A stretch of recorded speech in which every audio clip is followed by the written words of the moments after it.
Good evening, everybody. This evening, I will just give a talk on more simple things. Maybe all of you have known about it. Maybe. Again, this is based on what I noticed when I came back from Europe, and also through some of my experience with yogis in Europe. The topic can be something of this nature. Things regarding the practice of Satipaṭṭhāna which might not have been explained to you sufficiently. And that would be a shortcoming to your practice. Something along that line.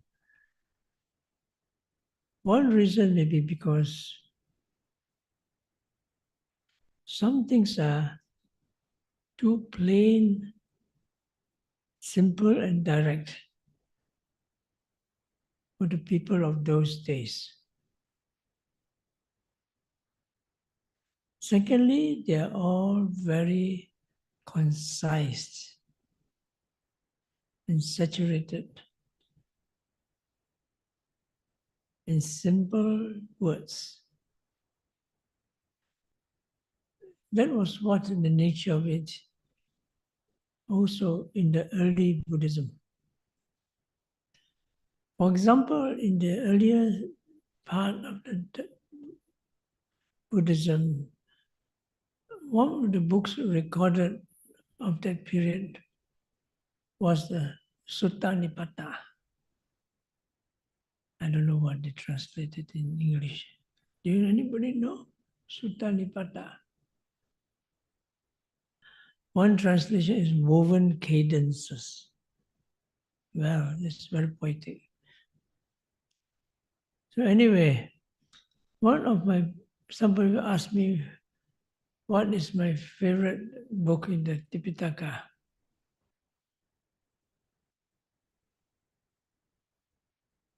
The first thing that came to my mind was Sutta Nipata. This belongs to the earliest strata of Buddhism and their recorded teachings. They were about a time where the monks were wanderers. And the Sangha was still not so big. It seems to reflect the moment, the time where the teachings were still memorized. Not they weren't later. Most of them were, because the wandering ascetics and hermits and monks, they moved from place to place with the Buddha. And they memorized all the teachings. There were no recorded teachings like in books written down much later. And the last part of it is called Parayana Vaga. Parayana Vaga. Verses from the beyond, of the beyond. Where a number of ascetics visited the Buddha and he gave them teachings. How many of them? I believe 18 or something like that. And the teachings were very direct, sometimes as simple as a certain verse, sometimes a simple word. And upon that, they gain realization. Of all of them, they got arahants, except one. I think it's Pinjya, which attained Anagami. And that was the one who had thought about his teacher. It's because of his teacher that they came to seek the teachings of the Buddha. The Brahmin something, famous Brahmin. And because his thought of his teacher, he stopped short of Arahant. they were anagami. And that was interesting because the mind was not so concentrated. And he was the one that brought the word back to his teacher. So anyway, that was the thing about the sutta. A bit of different teachings, each to each disciple.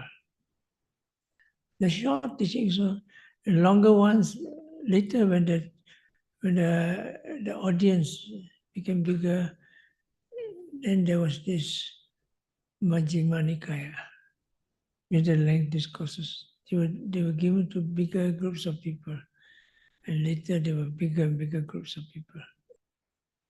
The day before, evening before, I already said something of some simple words that need to be clearly understood, and I hope I did give some explanation to it, such as mindfulness. Yeah, we this word mindfulness so much, but how many people really understood the length and breadth and depth of this word, mindfulness? It all depends on the individual's practice and the instructions given by the teacher. Another thing, for example, is consciousness. We're all talking about a consciousness. And how many really people do you understand about the consciousness? Again, this and that. It's all, the whole teachings are based on this. And you find that the definitions given are people from the Atthakatha, even that is the earlier, already the Tipikataka was in extent. And they were also very direct and simple. And even that is misunderstood. So it says so much about the importance of the experience in practice and of the time between then and now. So many things have changed in terms of the understanding and the culture and so forth. I'm not going to talk any more much unless you ask about the consciousness and the mind. Yeah, you all know about the consciousness and the mind? I'm sure you know something. I'm still going to talk something about that for the beginning, in the beginning, before I go into the topics I want to talk about. One thing is the mind door. Now the mind door, as you know, is one of the 6 sense doors. Eye door, ear door, nose door, tongue door, body door, and the mind door.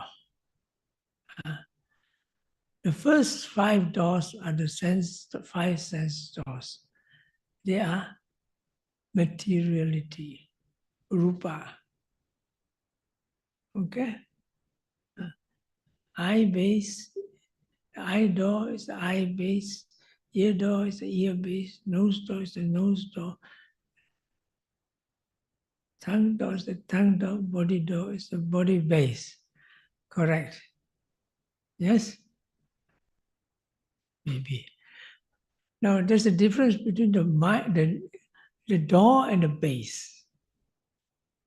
Okay? The eye door and the eye base.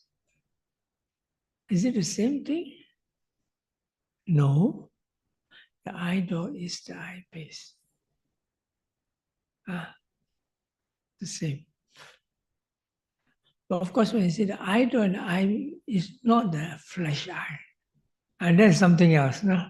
The flesh eye is connected with the eye door, but not the eye base. It's not the flesh eye. It's a sensitive base. The sensitivity that gives rise, the condition that gives rise to the reception of the eye object. It is something that is karmically derived. Something abstract in a modern sense. So anyway, we're not talking about that. No, this is too much Abhidhamma.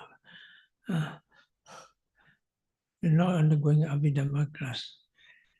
Anyway, this is Abhidhamma, second page.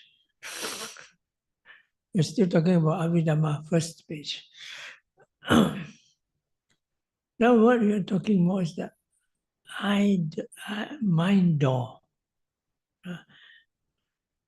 Is mind door the mind base? No. The mind door and the mind base is different. Mano dwara, mano dhatu, mano vijnana dhatu. This comes under the triplets of the ayatana. Now the mind door is the avenue, the condition whereby mind objects arise. Of course, the mind object arises from so many causes. But we're talking of the main thing, they're talking in terms of the ayatanas, basis. So what is the mind base? No, mind door. The mind door is the bhavanga citta. You know, of the bhavanga citta, the life continues. The mind door is not a materiality. The mind door is mentality, nama. Is the consciousness which is given rise to our this birth in human life. It's the first consciousness that comes about in one existence. This is called the bhavanga citta, the life continuum, that consciousness that maintains the continuity of one existence. Now, this basic consciousness is also the consciousness that occurs when you're in deep sleep. Okay?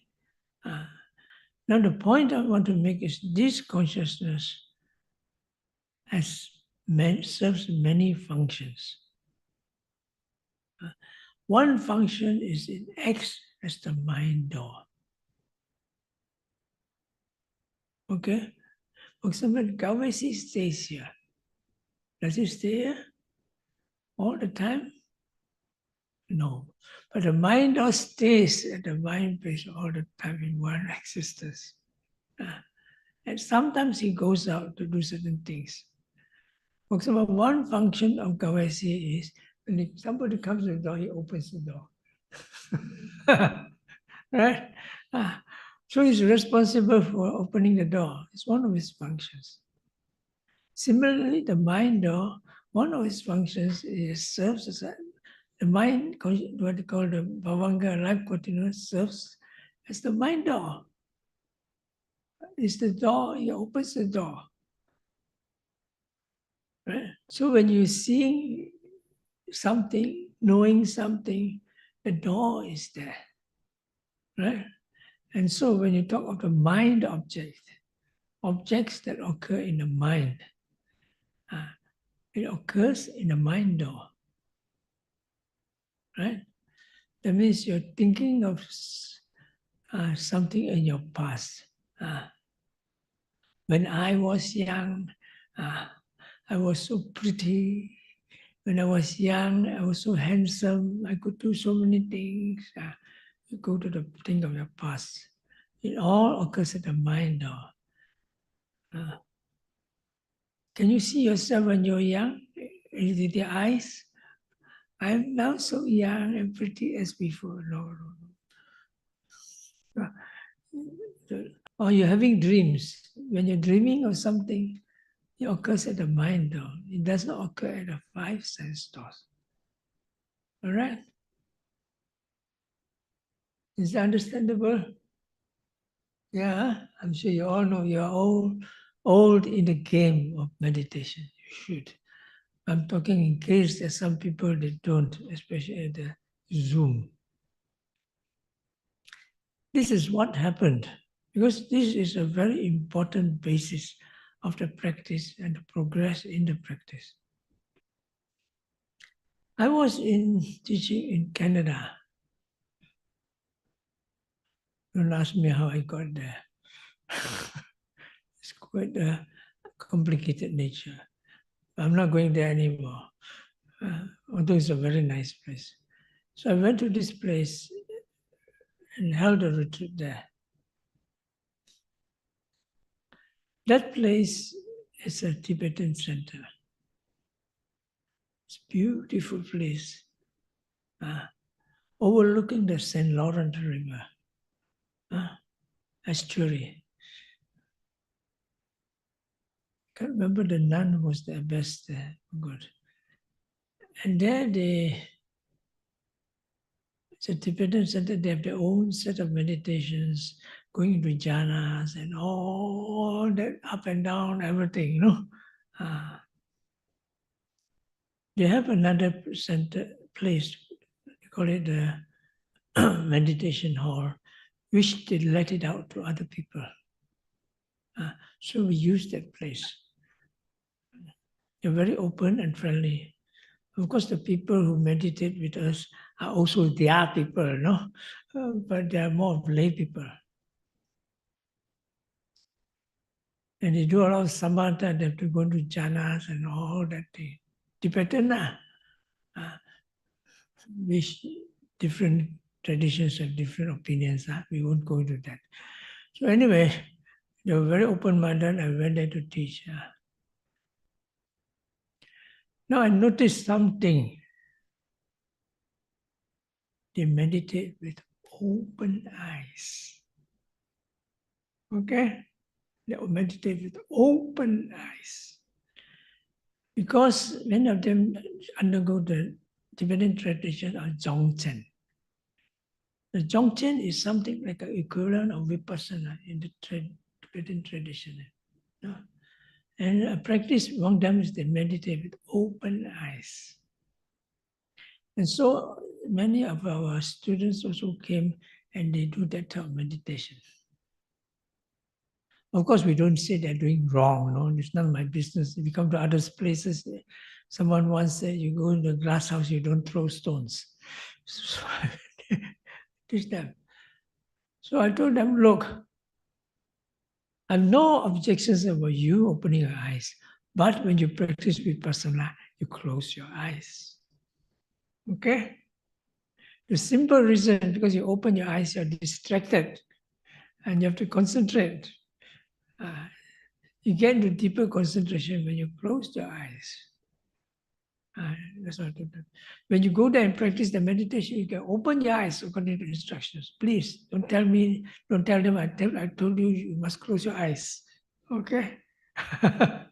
It's okay to say that in the West. They're very frank. As long as you're fair enough and you give your good reasons, they accept you. They're not prejudiced. They're very open-minded. So I teach them. Now, what happened is the word got around to the main center. And they asked me to give instructions. Actually, they were impressed by my talks and so on. Some of them come over to listen.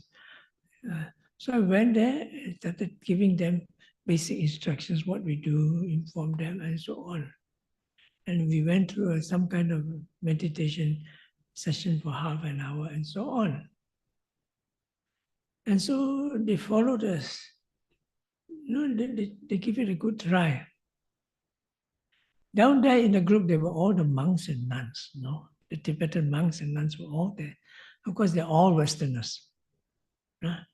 So the practice, when asked as a result of the practice, the guided meditation, how do you feel? Have you any other questions to ask? That's where I discovered they know that we are practicing with closed eyes. Of course, what do you expect, And then during that time, the monks and nuns also practiced with closed eyes according to instructions. And they were surprised at what they experienced. They have not experienced these things like this. And they considered very good results. So what have you to say? Of course, I was speechless.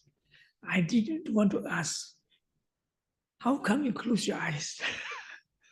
So anyway, the thing went on smoothly, so I'm quite happy with that. I was quite surprised because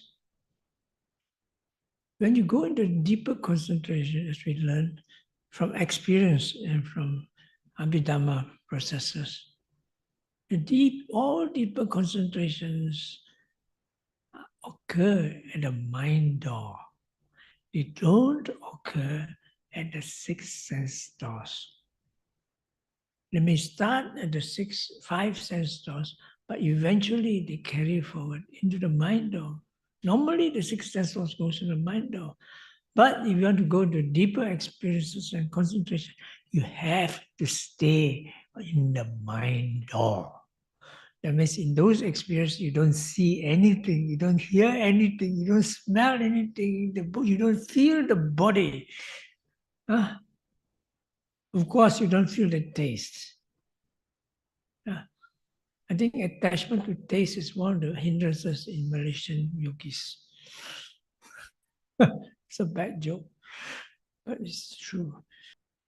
So I was thinking, how come these people are supposed to be going, and of course I don't question the attainments, going to jhanas, this jhana, rupa, arupa jhana, they know all about that. They don't know about the mind door. Huh? Huh? For example, somebody asks you to take go on to see the Phantom Opera in New York Broadway, in Broadway, New York itself. And you never took a train, and you never took a plane, and you never do anything. You are there, so you must have psychic powers. If you don't, how come? Surely they must have done something, but they don't know about the mind door. This is really puzzling. And it did not take me just one talk to explain to them. I have to give them several talks, not in the actual temple itself, but to my yogis as to what is the mind door. They don't know what's the mind door. How come? You see, this is one of the strange things in the meditation world. So just in case, so I tell you, you better get to know the mind door properly. If you don't know the mind door properly, you are at a big disadvantage. Okay? So I can tell you a personal experience.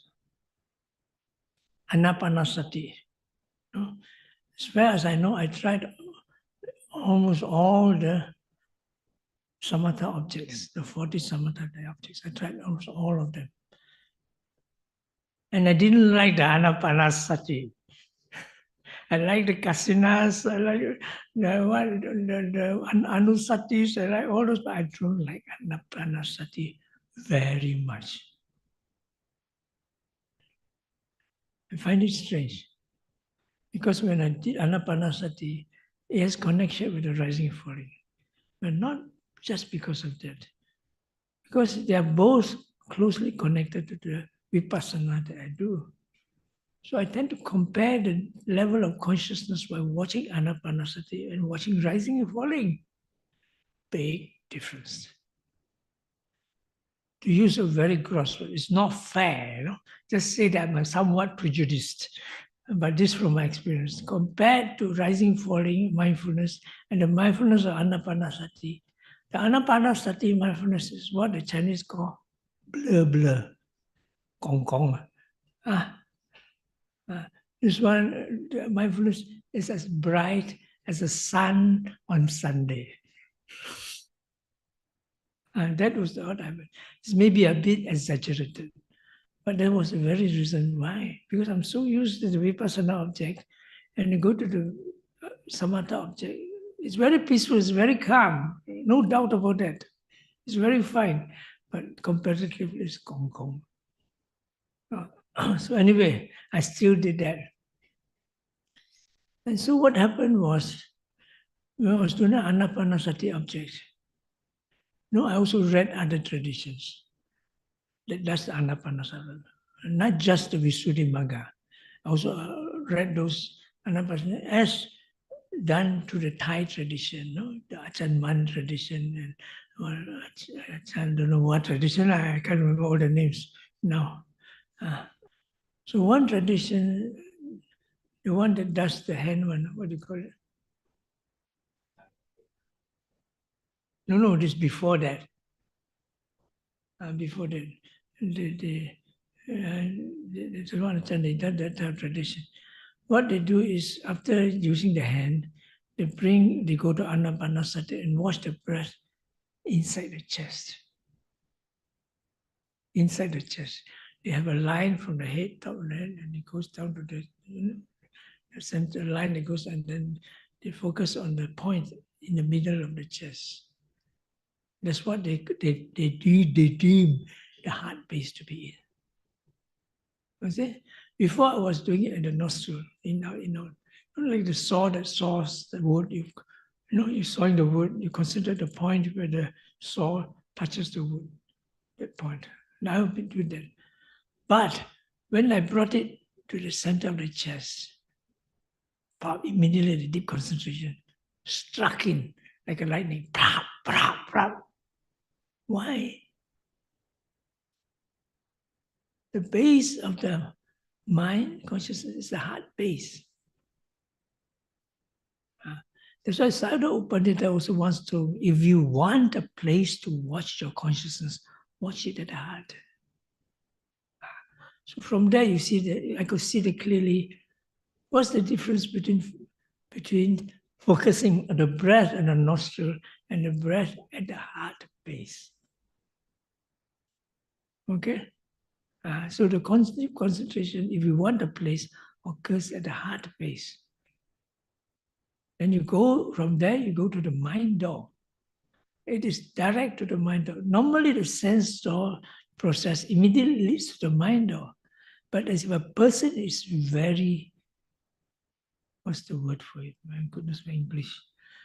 It's very too down to earth or mundane. Sorry for using the word, wrong word. Or too glued to your bodily frame. And then you find it difficult to go to the mind door. Because the mind is something outside besides the body. So what happens if you go directly to the mind door and see it at a mind object, concentration deepens quickly. The mind object deepens quickly.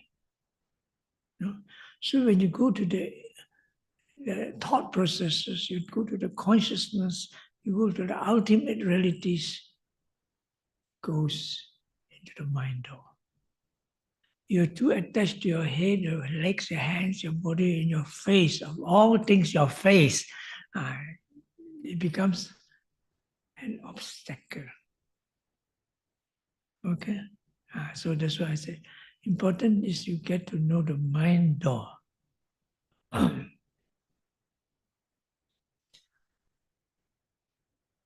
Now the second thing about connected with the mind door. What is it?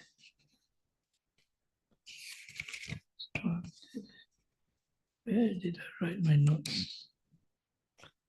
Something connected with the mind. Oh yes. The mind door, the consciousness, and the mind objects. You need to differentiate between these three things. The mind door, the consciousness, and the mind objects. The mind door is a specific consciousness. Yes? So Bhavanga Citta, your life continuum. The consciousness, there are many types. The mind object is the object that occurs at the mind door. The whole universe can occur at the mind door.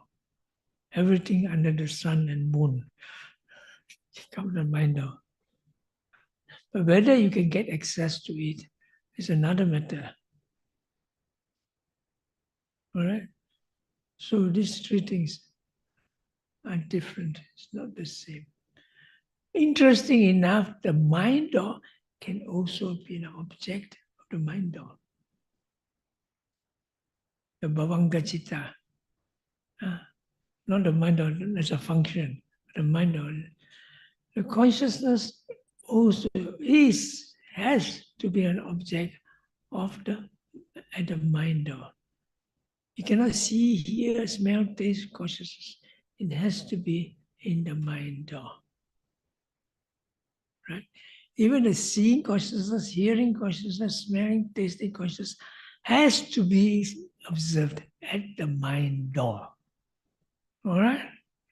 Please bear this in mind. But you're not going to observe all the consciousness.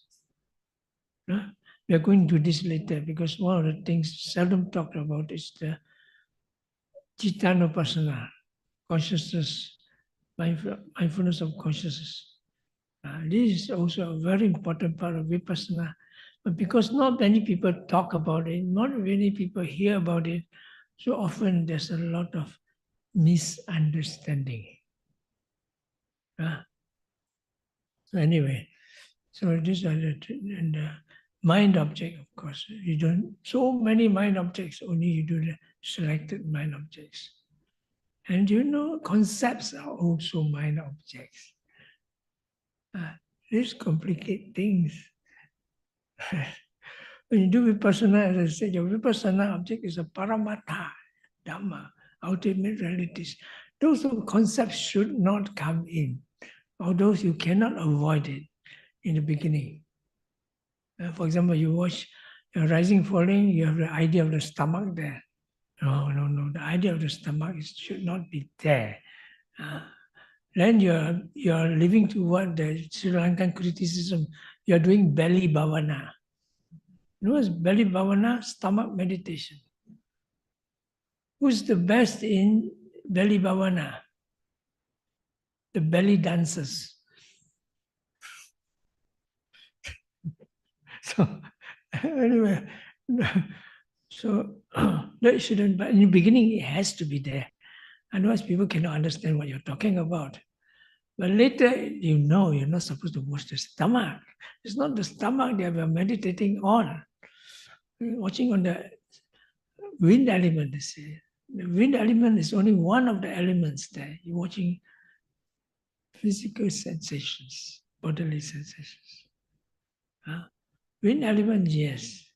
But not many people get clear perception of wind element. They know movement. When you watch moon movement, it's a process, primarily of the wind element. But you don't see the characteristic of the wind element very clearly in the beginning. But it's okay, you got to start somewhere, no? So you follow it. Okay, the wind element, by right, you will see the moment you see it, the moment it disappears. And that's the Paramatha. But generally, no. Generally, no, you see in a period of time. It's okay. But with proper sequential instructions, you should be able to arrive at it without too much fuss. So now we are talking about the mind, the mind consciousness, and the mind objects. These three come together. In the beginning, your mind object is primarily rupa, rising, falling. That simplifies a lot of things. That simplifies a lot of things in the beginning. You know, rising, falling. Where's your rising, falling? Right step, left step. You cannot do that. Something wrong with you. No. But Malaysians a bit more complete. Sometimes they can't get rising, falling. So sometimes these Burmese teachers, when you see them, they don't understand why you cannot get rising and falling. That's why they insist on it. But we are not Burmese, by the way. So anyway, that's how things go. These are called meditation hazards for the beginner.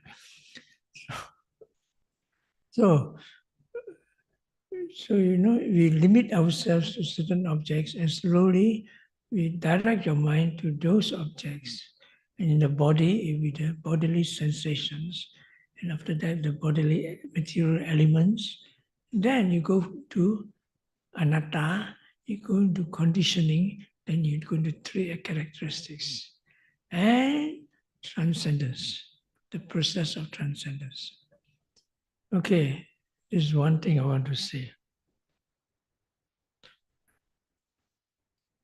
The more things are, we don't have too much time for this. The second I want to say is sitting and touching. Now, sitting and touching is in the, well, now we're talking more in the Mahasi tradition. It's again one thing that is not so clearly explained. I don't know about now, but in my time, yes. They say, I mean, you cannot get your rising falling. You watch a sitting touching. But what is the sitting touching? And so they give either sitting is upward touching is a base. Sitting, touching, sitting, touching. Other than that, they don't say much. Because the emphasis is on the rising falling as a primary object. But as I told you, Malaysian yogis and also other countries, they don't get rising falling so easily. One thing I say is they don't know what it means. So in the earlier years, I said, what is this? Especially for me, I don't have problem following the rising and falling from the start. But when I come back to Malaysia, MBMC, you know, it was a different story. You know, many very diligent yogis, they cannot get rising falling very well. I wonder what happened to them. Okay, jokes aside. So I started to question, what do they mean? Actually, Mahasi in his instructions do tell it. I went back to the original Mahasi instructions and books and so on. He does explain. So he says that touching, then you start touching, there's a lot of these mind-body processes, tensions and so on, that has to be always on the go to keep the body sitting upright. Then I understood what it means. No, probably not in the exact words as you find in the book. No, this is what I understood. Then I understood what is book. There are two things, sitting and touching. Touching are the sensations that occur on the surface of the body. Fair enough. Sitting refers to the sensations that occur in the inside of the body. Right? When there's a muscle tension, you know, don't you? You can feel it. Your tension inside your head, you know there's a tension in your head. When the knee pain, you know knee pain, and of course pain itself is not materiality. But the tension of the knee, stretching, pulling, squeezing, and that is Vayu Dhatu, is a wind element. So I conclude that sitting, touching refers to sensations that occur at the surface of the body, and sitting refers to the sensations that occur internal in the muscular and osteomuscular structure in the body. Those are material qualities, but they are influenced by the mind. So technically they are what? Citta Jarupa, Kamma Jarupa. Mind matter, karmic derived matter, including Utu Jarupa, seasonal derived matter. Yeah? Including Aharaja derived matter, the four derivations of matter. So they are there, very clear if you watch them. So sitting, touching. But of course, beginning you watch the more obvious one. The more obvious one of the touching would be the buttocks or the hands touching. The most obvious one. And the sitting, the most obvious one would be where the tension is strongest, to maintain the arm repose, the spine, especially at the base. There's tension, sitting, touching, sitting, touching.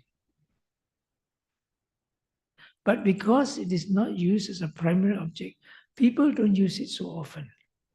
So they don't develop. You put a little more effort into it, they develop, and they're very clear. And because they're ever present, they can be much clearer and stabler than the rising falling. It's what Sayadaw Pandita taught. I learned from Sayadaw Pandita. Because you're talking about the directed and the non-directed awareness. And this is another thing. We don't have time to go into this. Directed awareness is when you want to, where is the rising falling? And you direct your mind at the rising falling. Undirected awareness, you don't direct it to the object. It occurs spontaneously. You watch rising falling, pain comes. You don't direct your pain, but the mind runs there. It's undirected awareness. Okay? So he says that in the beginning, usually we use the directed awareness. Later, the undirected awareness is more stable. This from the Sayadaw's mouth. Because in the beginning, we have to build up the concentration. Without concentration, we cannot do anything. You ask the person, sit and watch your consciousness, his mind will go all over the place. Unless they have samatha before. That's a different thing. So, you need the basic concentration.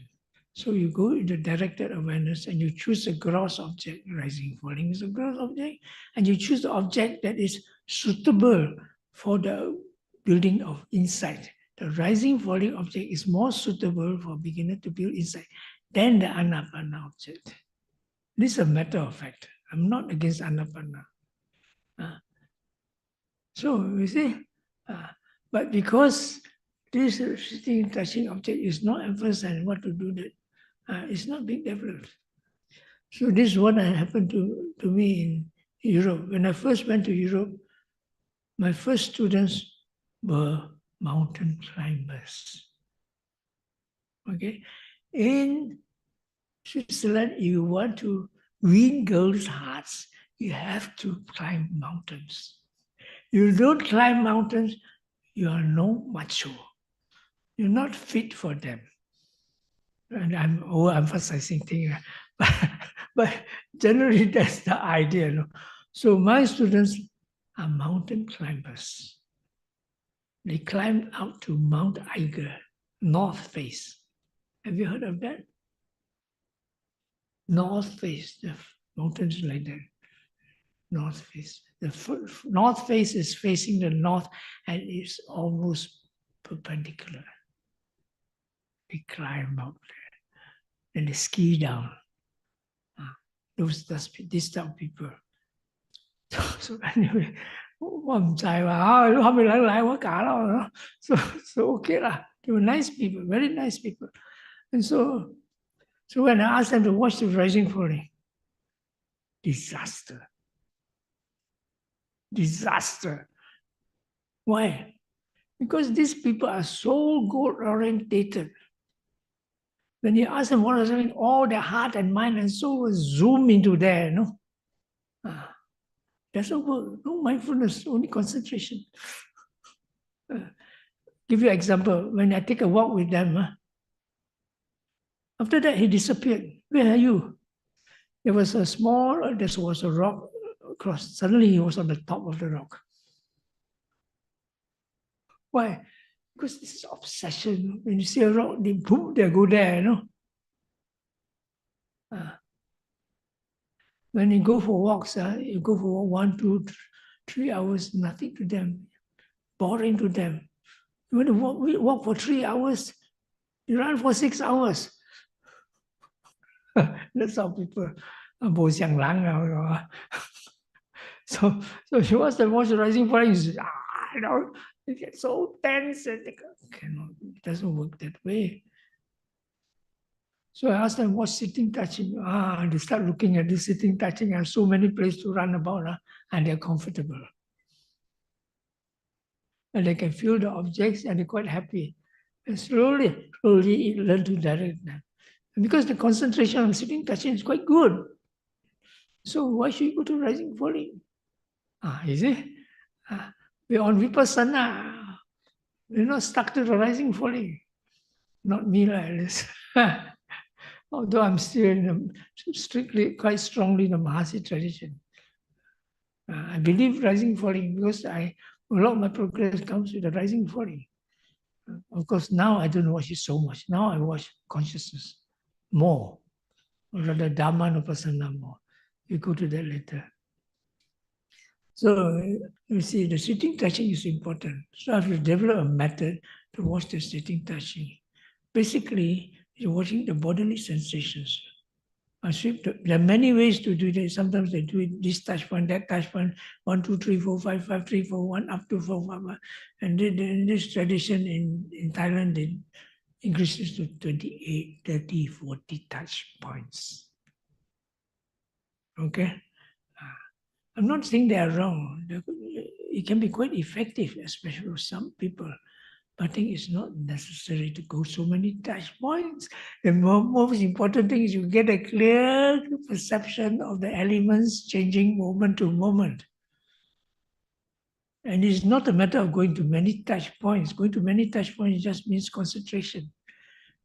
The main thing is able to develop your perception of the different elements and the conditioning.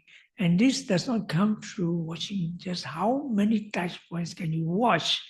It means how perceptive and how exploratory your mindfulness is to perceive more than the superficial.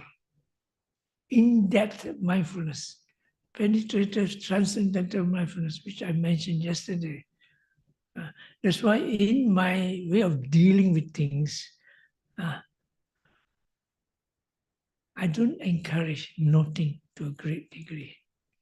I encourage the exploratory and sensitivity to the paramattas more at the earlier stage. In the beginning, yes, of course, you have to. Because somebody asked me, Bhante, when do you keep on noting? Then I thought about it, and I told him, I've given up noting long ago, my dear friend, but I still encourage people to note.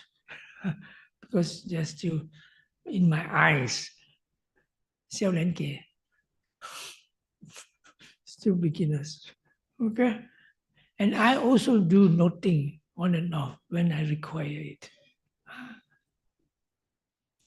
So that was it. So when you see sensations, I ask you to go into the sensation, let the mind go in, explore, experience the sensations as clearly as much as you can. Okay? This is in a way a bit similar to the Ubaki Goenka method. They also sweep up and down the body, watching bodily sensations. Although they say it is Vedana, I think to a great extent it's still Kaya. The material sensations, qualities, not feelings. So anyway, but they keep going up and down the body. In my way of looking at things, when you see a sensations, a group of sensations, stay with it as long as you can. Then it develops concentration.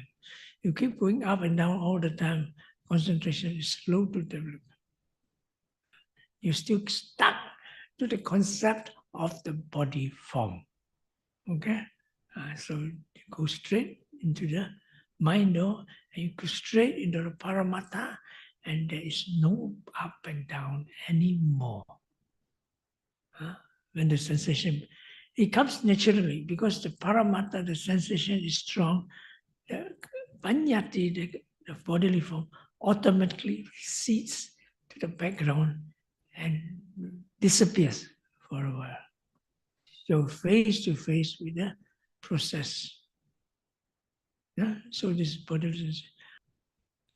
This was where in the case you need to watch the bodily sensations, watch it properly.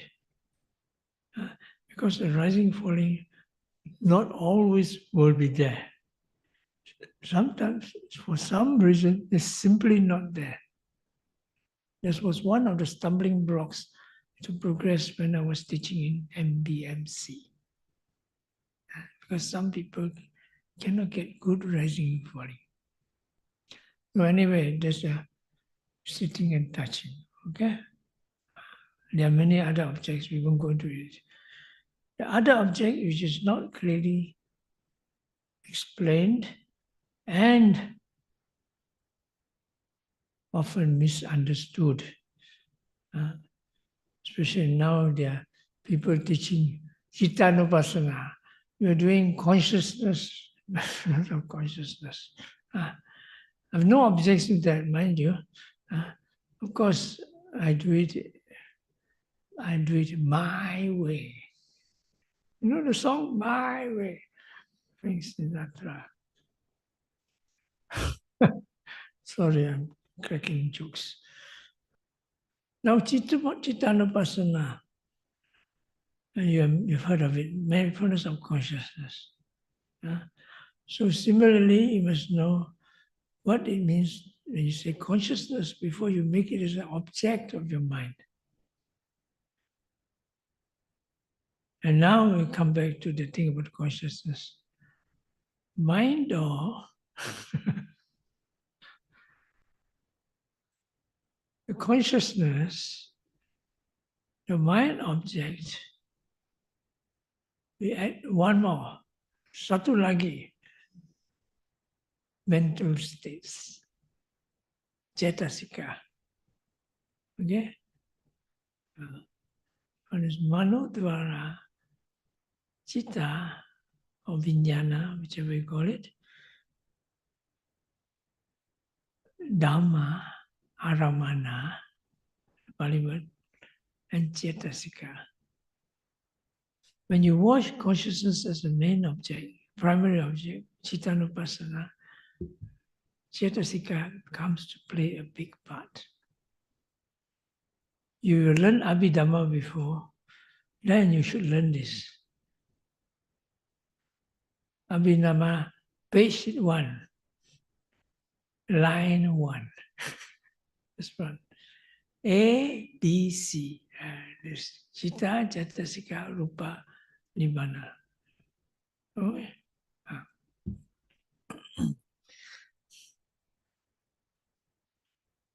You should be able to distinguish between consciousness and mental states.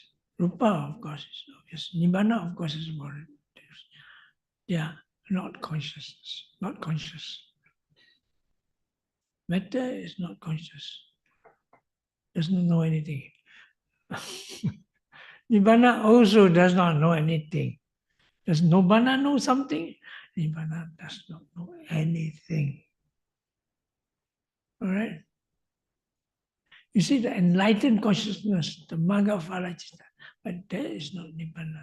That is the supramundane consciousness. So what's the difference between the supramundane and mundane consciousness and the Nibbana itself? One is an object, one is a consciousness.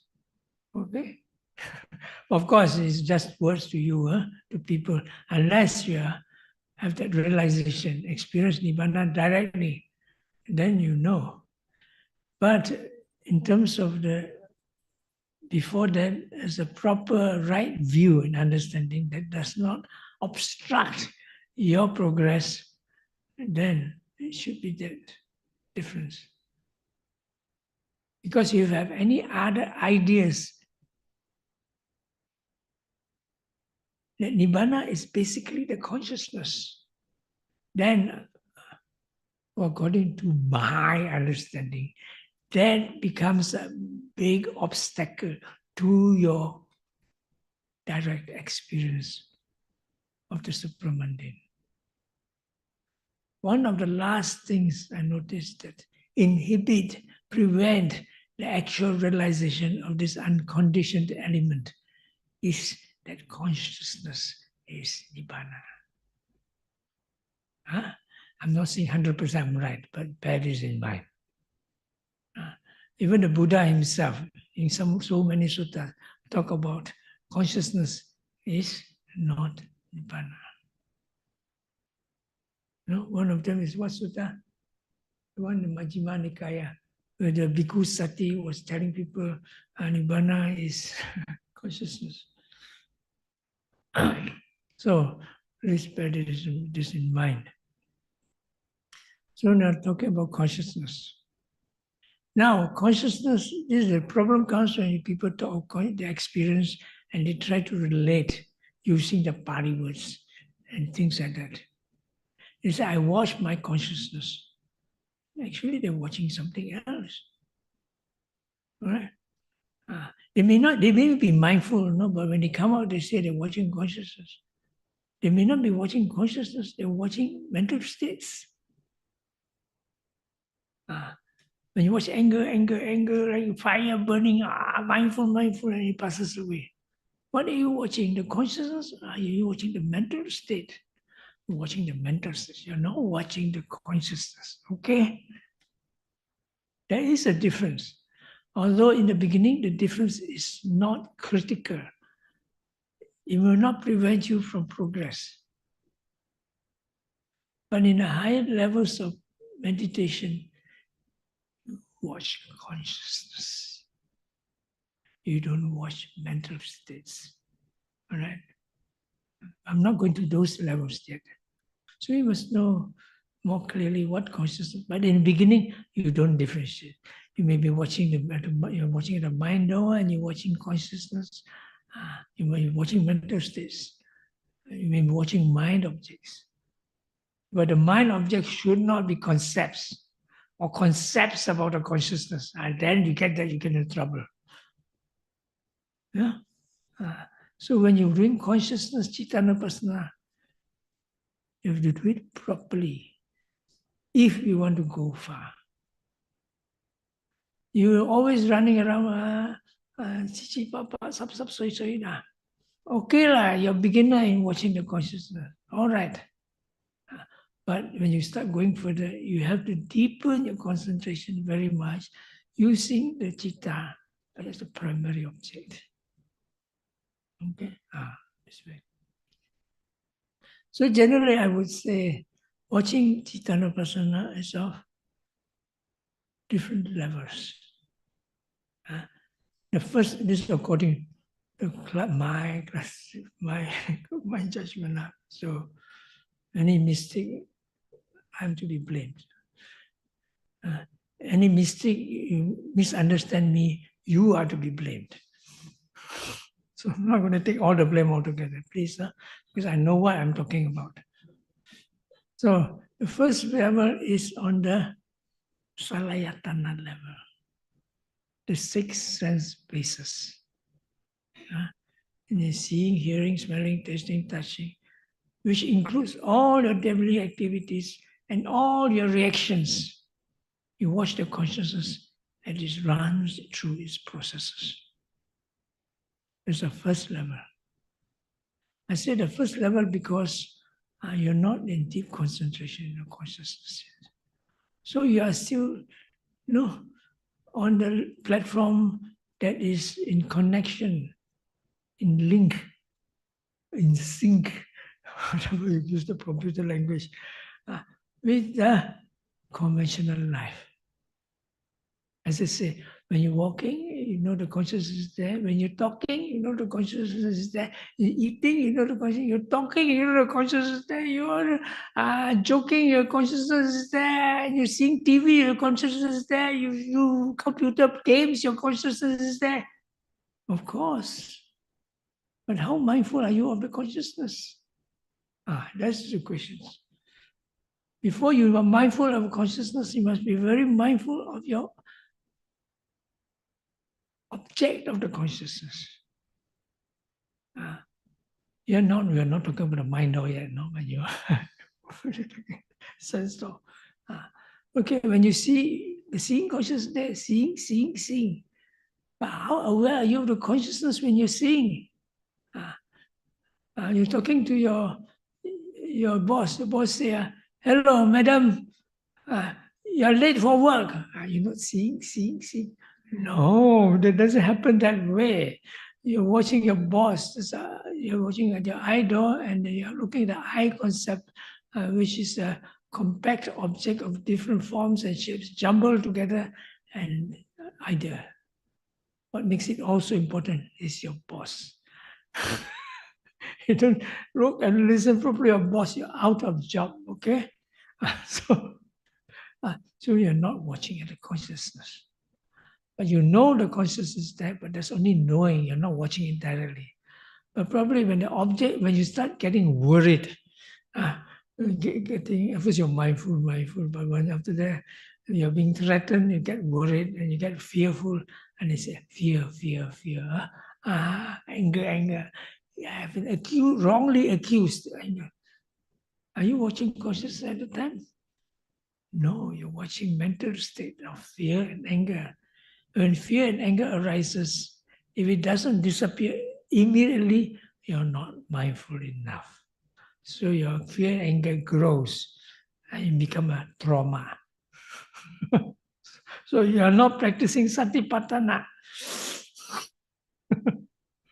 So to give you an idea, no, that's why I call it the first level.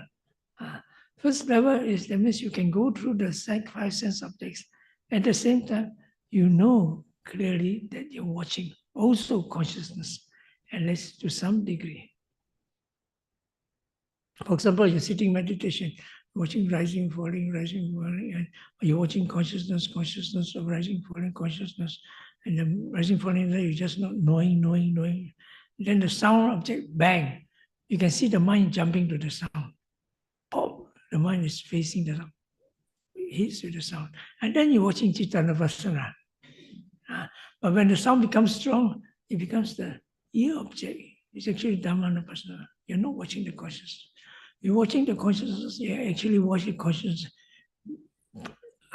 ear process, not the hearing consciousness, the ear process, vibrating. The hearing process and the ear consciousness together vibrates at a very strong speed. The sound becomes secondary. And then you're watching hearing consciousness directly. But it's okay, in the beginning we have to start somewhere. The important thing is the mindfulness that is continuous. And it goes through the various doors. Sometimes you can feel the consciousness is there after sometimes of watching consciousness. But that's why I say it's the first phase. Then later when consciousness becomes more obvious, then it goes to the second part, according to my classification. The second part is the Satipaṭṭhāna. According to the Satipaṭṭhāna, Citta-Nupassana Pabba section. There it talks about consciousness, craving consciousness as it rises, when there is the consciousness without craving, and so on. Raga, ragang, saraga cittang, vitaraga cittang, sadosa cittang, vitaro, dosa cittang, samoha cittang, vitamoha cittang. This first.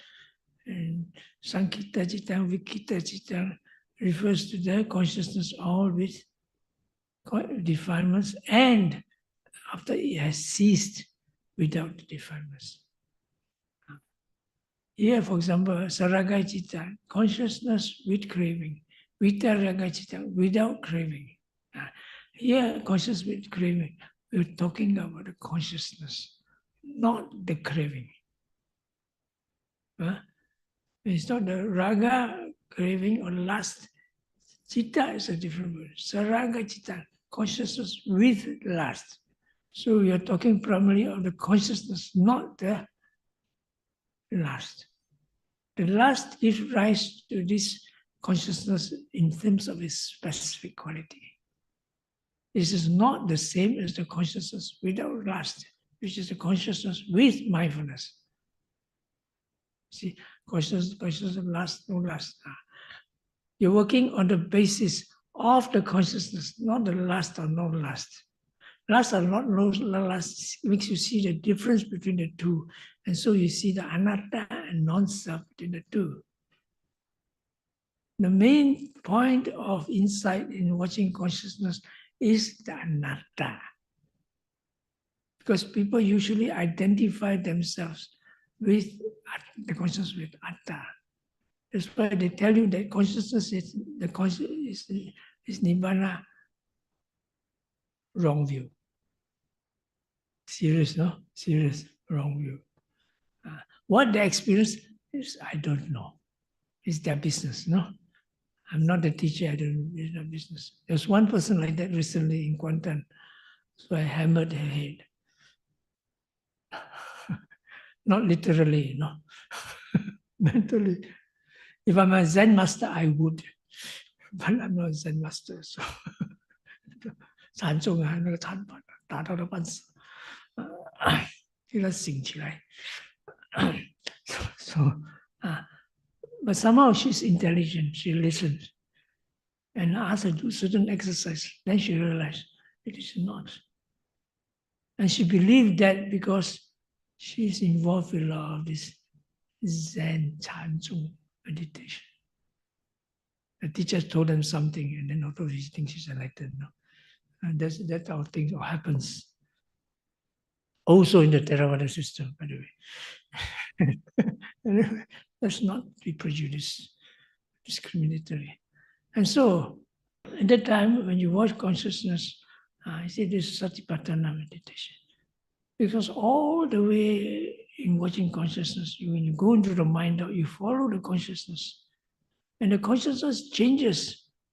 Literally, figuratively, truly changes. Because you can see clearly it's associated, it's cetasikas and objects associated. Although they are not by themselves, citta.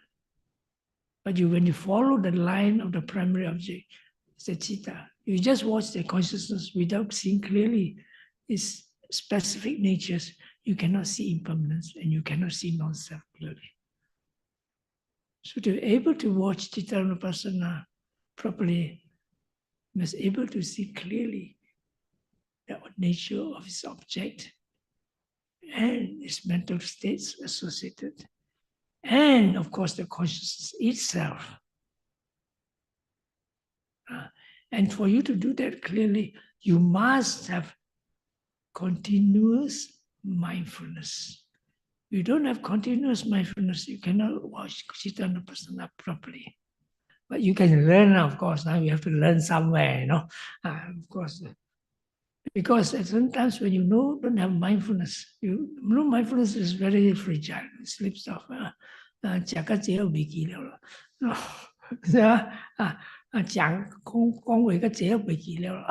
So it slips off. When it slips off, and you're supposed to be watching citta, and you don't have mindfulness, how can you be watching consciousness mindfully when you don't have mindfulness? You don't know that you don't know. How? So you must have a strong momentum of mindfulness develop. Then you can make your vision satisfactorily. Then you can proceed to the other objects of Satipaṭṭhāna.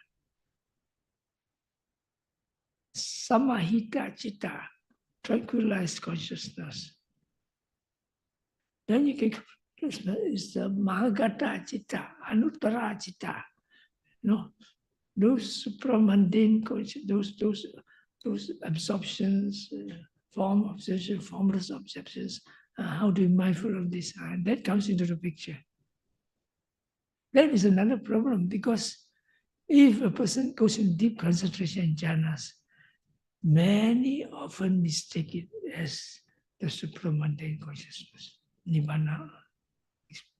That's why they come up with the idea that consciousness is nibbana. But they actually may be in the jhanic states. Because in the absorptions, when you go in, there's only just consciousness. It's so peaceful. You see? And then people want it badly, you know. They want to be free from samsara. It's understandable. So they jump into it and, got it, I got it. So the training of citta anupassana, especially in the later stage, is critical. in the beginning, it is necessary to maintain the continuity of mindfulness. And you do Satipaṭṭhāna, Vipassana long time. Sooner or later, you will have to watch consciousness for some time. You can still progress, but you have a disadvantage.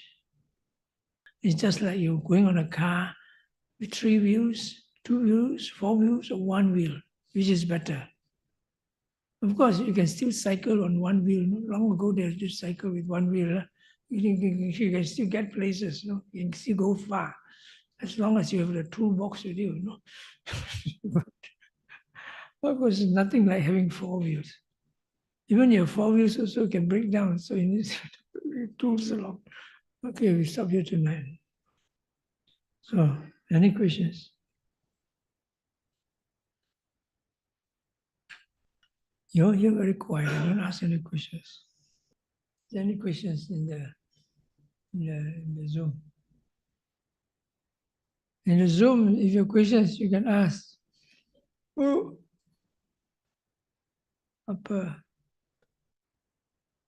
in Europe, I would say domanda. Domanda means questions.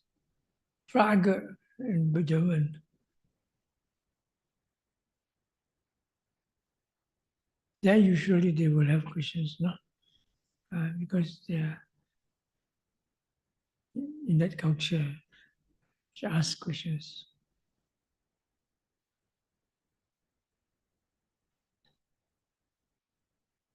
Last time I was in Penang, I gave talks to schools. Huh?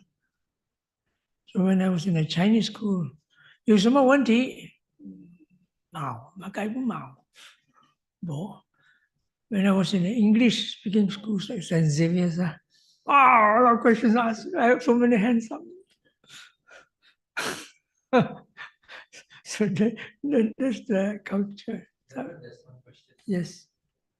May I know when we watch consciousness, what is the first thing we observe?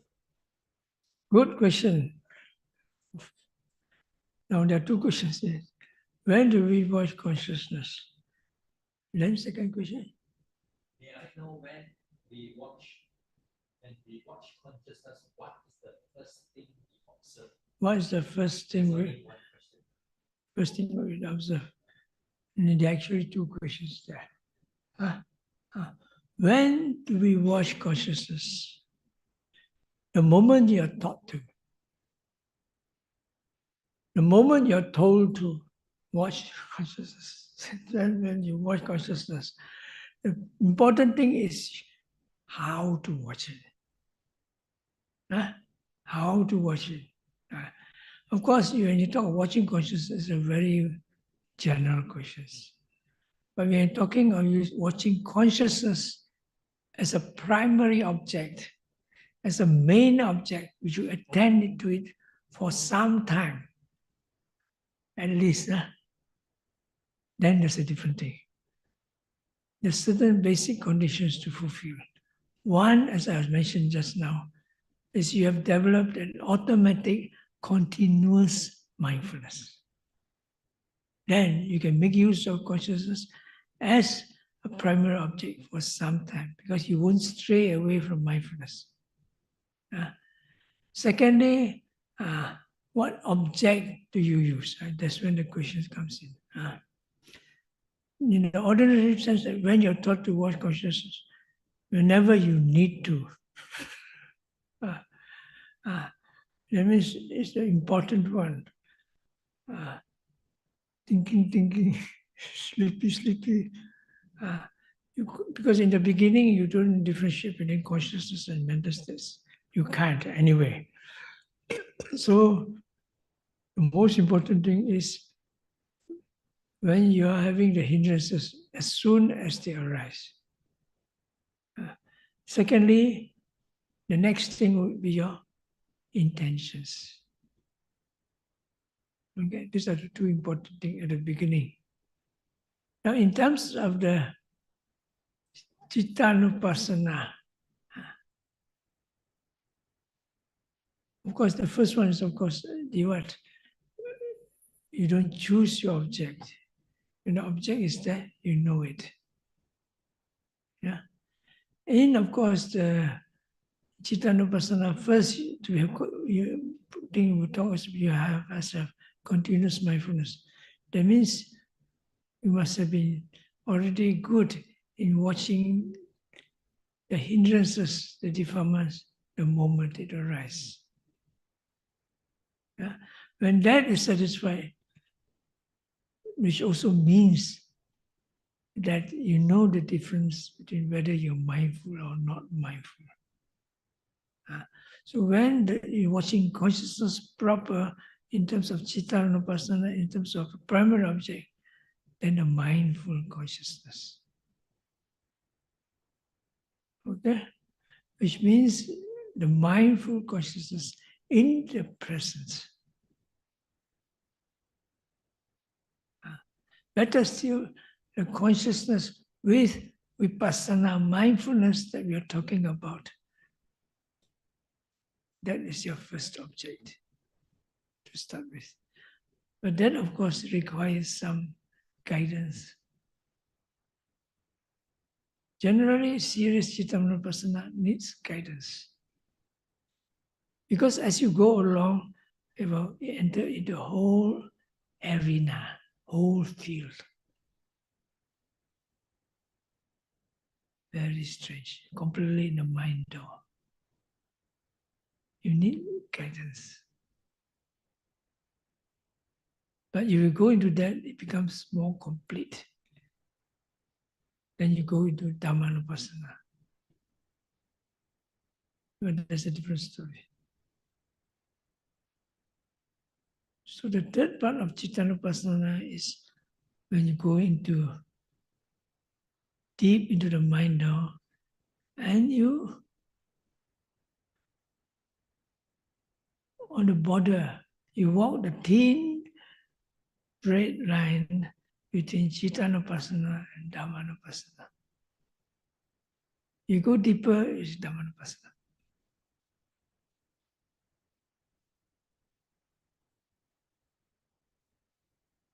Okay?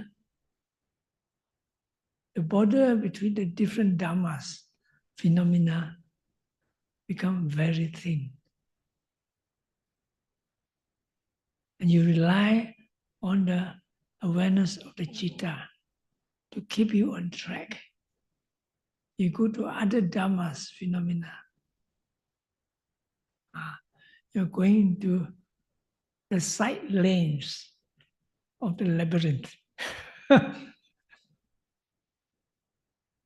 Because when that starts happening, we pull them back to the kaya, the body, rising, falling, sitting, touching. Don't lose the mind. Stay there with your rising, falling. The Chinese say, "谁都唔放，揸住嗰度." Okay, any questions? So Bhante Sujiva, we shall pay attention to the things before the door open, right?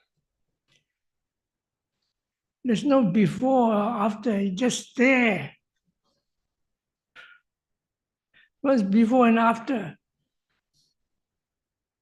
If you can watch the moment, the very moment which is not the present, past, or future, you are in insight. Remember the story of the Bahya Durachuriya? In the seeing, there's only the seeing. The hearing, there's only the heard. In the knowing, only the knowing. You hear that of Arahant. Is it before, after, during, when? Just there. The conditioning is there. It's not before, after. Before, after, already concept.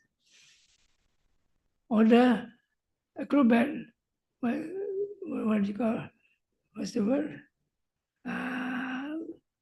Maha Chulankyap, was it? No.